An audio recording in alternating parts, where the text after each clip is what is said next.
नमस्कार, मेरा नाम है पवन कुमार। आपका स्वागत है हमारे इस कार्यक्रम में। हाल ही में आपने तमाम वीडियो देखी होगी, एक पत्रकार साथी हमारे साथ मौजूद होते थे, तमाम विषयों पर बात करते थे।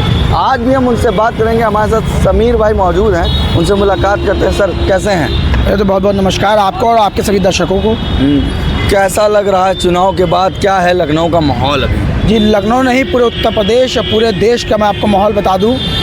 संविधान को लेकर सबने लूट मचाई और संविधान का नाम लेकर कोई एक फ़ायदा उठा ले गया और एक कोई संविधान के ऊपर बोल के नुकसान खा गया।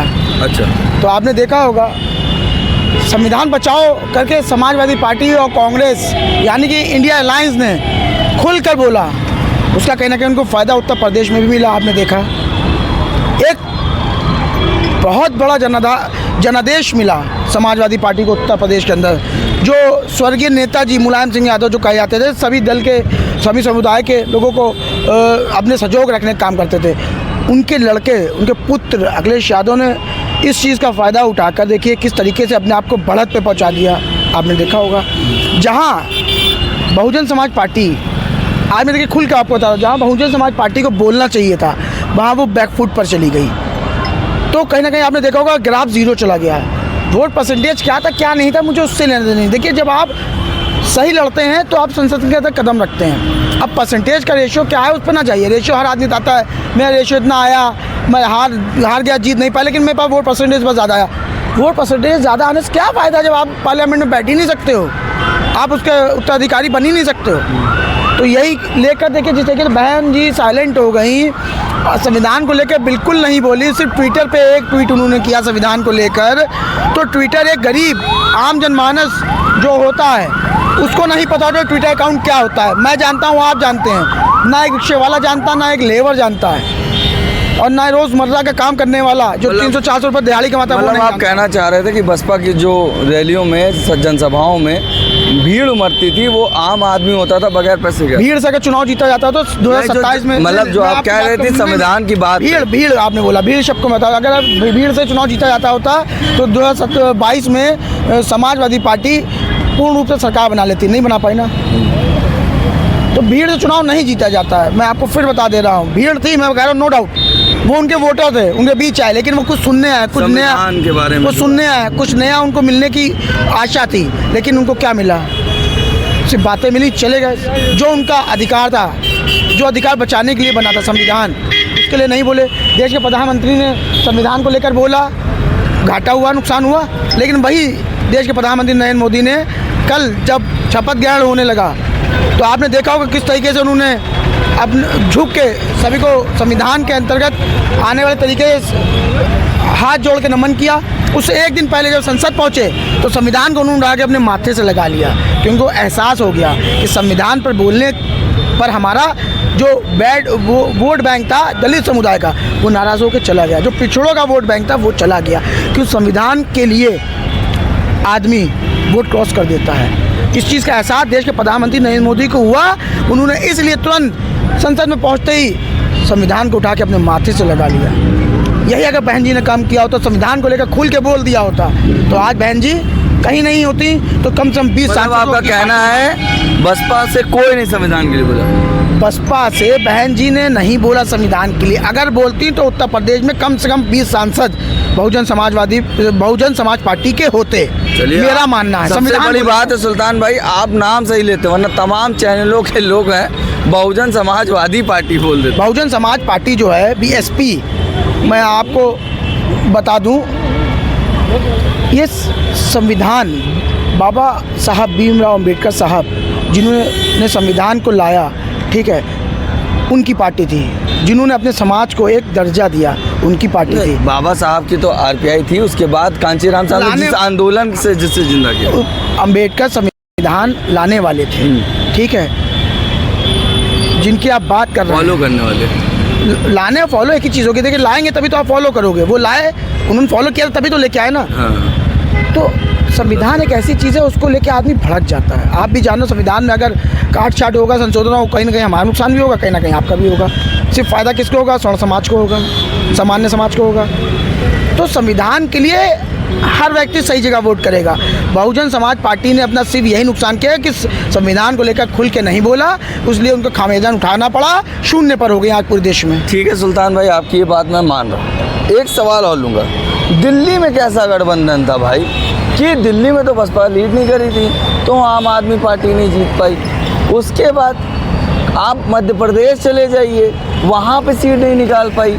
वहीं पे बात कर लीजिए, तेलंगाना में भाजपा सीट निकाल ले रही है, आपके गढ़ों से वो सीट निकाल ले रहे हैं, मगर आप उनके गढ़ से सीट ही नहीं निकाल पाए। वहाँ तो बसपा का, वही पश्चिम बंगाल चले जाइए, ममता जी से कैसा गठबंधन चल रहा था। ममता जी ने तो पहले कह दिया था कि हम अलग लड़ेंगे, उन्होंने अलग लड़ा, उन्होंने नहीं कहा था। कांग्रेस जो बाकी जगह राज्यों में नहीं बना पाए तो बसपा कांग्रेस के पास प्रदर्शन नहीं। आप फिर मेरी बात नहीं समझ पाया, मुद्दे से भटक रहे हैं, मुद्दे से बाहर जा रहे हैं। मैंने कहा संविधान को लेकर सबसे ज़्यादा अगर कोई बोलने वाला नेता था इंडिया अलायंस में कांग्रेस के साथ, तो अखिलेश यादव थे, जिन्होंने आपने उनकी हर स्पीच सुनी होगी, उनके हर नेता का बयान सुना होगा।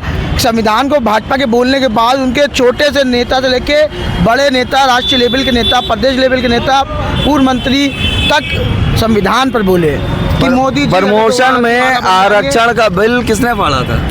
मेरी बात तो सुनिए, आप फिर कहीं और जा रहे हैं। मैं संविधान को लेकर बात कर रहा हूं। संवैधानिकी तौर पे पूछो, आप समझ ही नहीं पा रहे हैं मैं क्या कह, मैं ये कहना एक मुद्दा था जिस पे लोग बुना रहे थे। हाँ, अब आप आए, आपको अब मेरी बात समझ में आई। संविधान जो मुद्दा था उसको अगर किसी ने सही से बुनाया तो समाजवादी पार्टी ने बुनाया।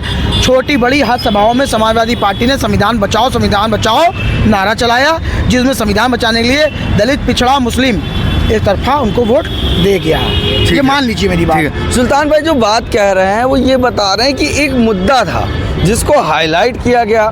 संविधान को लेकर लगातार सपा, कांग्रेस जो गठबंधन था, इंडिया अलायंस था, वो लगातार इस मुद्दे पे बात कर रही थी। मगर ये वही पार्टियां हैं जब शासन सत्ता में थी तो आरक्षण में प्रमोशन का बिल फाड़ने वाला शख्स कौन था आप जानते हैं। उसके बाद तमाम संवैधानिक तौर पर सरकारी नौकरी ना देने पर, तमाम लोगों के ऊपर संविधान को ना फॉलो करने पर किस तरीके से वो अटैक लगातार संविधान पे वही पार्टियां अटैक कर रही थी, मगर चुनाव को देखते हुए वो संविधान की बात कर रही थी। और ये बात सच है, अगर आप किसी चीज़ की चर्चा नहीं करेंगे, आप किसी मुद्दे पे खड़े होकर नहीं बोलेंगे तो वो नुकसान देखा। कहाँ खड़े हैं, पीछे देख सकते हैं डॉक्टर भीमराव अम्बेडकर साहब की प्रतिमा लगी है। समाजवादी पार्टी का मोहनलाल सांसद जी था आर.के. चौधरी जी, वो सबसे पहले शाम को आए, माल्यार्पण किया, पैर छुए, यहाँ से उन्होंने अपना कार्यकाल शुरू करने काम किया। तो देखिए, चीज़ को आपको जनाधार के बीच लाना पड़ेगा। जब आप जनाधार के बीच में लाओगे तभी आप उसका फ़ायदा उठा पाओगे, क्योंकि जिस लिए बसपा लड़ रही, जिसकी चीज़ के लिए बसपा खड़ी है, बहुमत लेकर खड़ी है जनता के, और वही अगर उस चीज़ से पीछे हट जाए तो बसपा का नुकसान होगा ना, हुआ वो।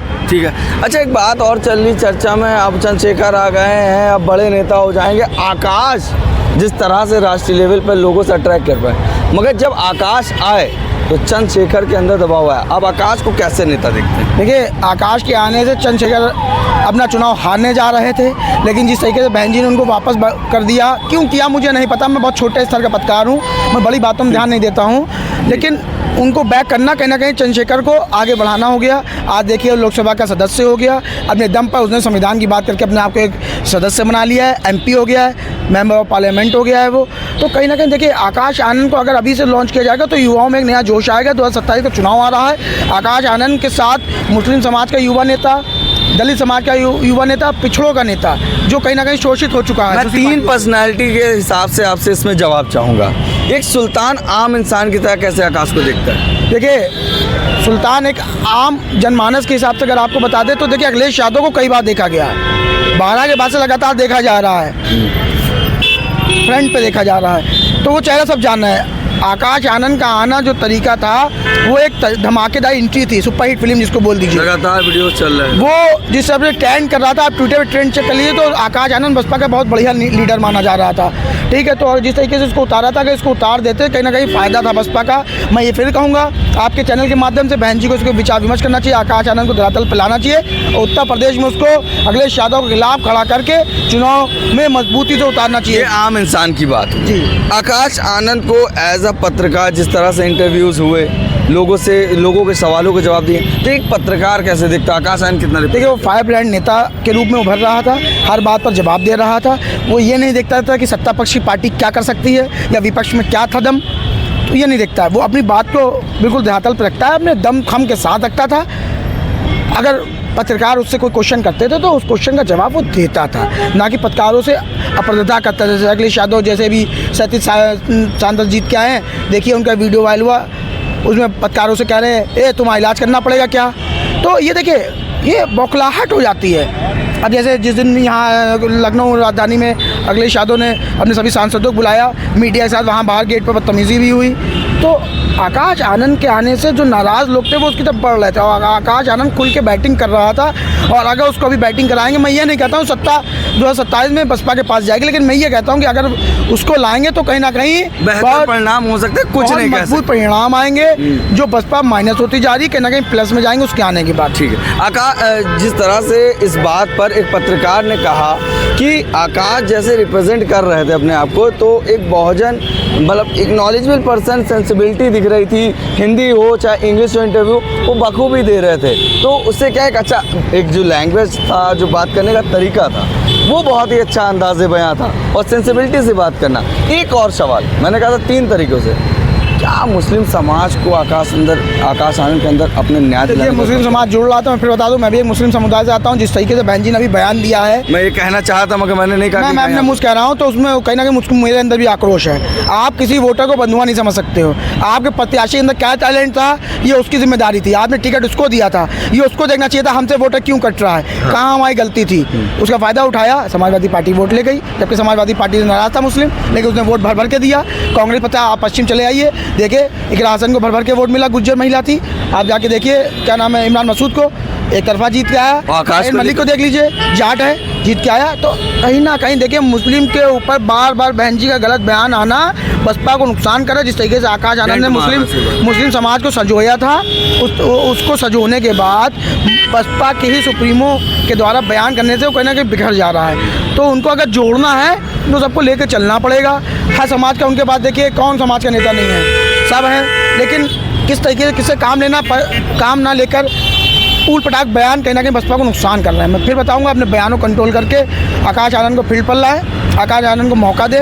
मैं ज़्यादा तो बड़ी बात नहीं करता, लेकिन 150 से 100 विधानसभा है, 150 से 200 विधानसभा है। आकाश आनंद अपने चेहरे पर जिता के ला के देने का काम करेगा, क्यों युवाओं का ये बड़ी बात, एक बड़ा चेहरा है। वो फायर ब्रांड है, वो खुल के बोलता है युवाओं के पक्ष में। आपने सुना होगा भरी सभा में उसने काफ़ी बयान ऐसे दिए जिसमें भाजपा बौखला गई, आपने देखा होगा। मजबूरन की बातों पे आकाश की स्पीच के बाद उनका भी ओपिनियन आया, मतलब रिप्लाई दिया, रिस्पांस किया।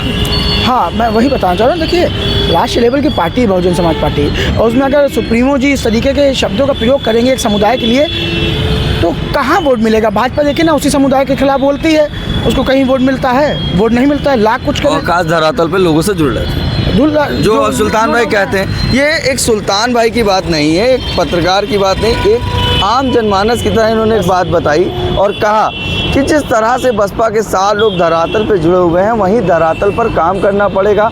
और तमाम मुद्दों को सामने रखते हुए एक सबसे बड़ा मुद्दा है कि आकाश आनंद जिस तरह से फायर ब्रांड नेता बने थे, तो आकाश आनंद जिस तरह से समाज को बुनो रहे थे, उसी तरह आकाश आनंद को दोबारा जिम्मेदारी देनी चाहिए। लगातार ट्विटर पर, सोशल मीडिया प्लेटफॉर्म पर आकाश को लेकर लोगों की राय प्रतिक्रिया चल रही है। अब देखने वाली बात होती है कि बसपा सुप्रीमो क्या निर्णय लेती है। बाकी बने हमारे चैनल के साथ, धन्यवाद।